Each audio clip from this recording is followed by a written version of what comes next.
Finally, I have made the famous Nigerian vanilla cake. It looks legendary, but did it taste legendary? I'm here to show you exactly how that process went. Hello once again, I'm Alex. Welcome back to the Amateur Kitchen. Today we go classic. We're making a size 8 butter-based vanilla cake. Okay, so first things first, the buttermilk. The recipe said vinegar or lime juice. I didn't have any of that around, so I did the unthinkable. I used orange juice instead. Please don't judge me yet. Let's see if it works. Next, dry ingredients: flour, baking powder, salt. Don't forget to sieve your flour. And then see, today I used a proper bowl. I'm not that lazy anymore.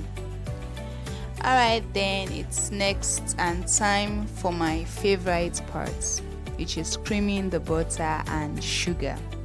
I added the sugar in gradually this time, and I used my mixer to cream this for a couple of minutes until it looked light and fluffy, looking almost too perfect.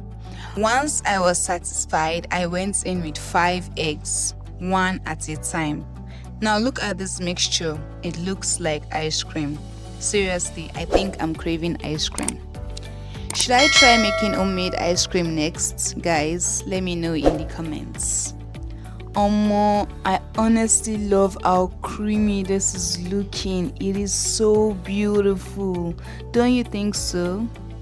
Alright, time to focus. Time to mix. I added a bit of the dry ingredients, then the orange juice, buttermilk, and mixed lightly with my mom's turning stick. Then I continued doing that until I had exhausted my dry ingredients and buttermilk. Then I almost went Tuwo style on it. Yeah, Tuwo style.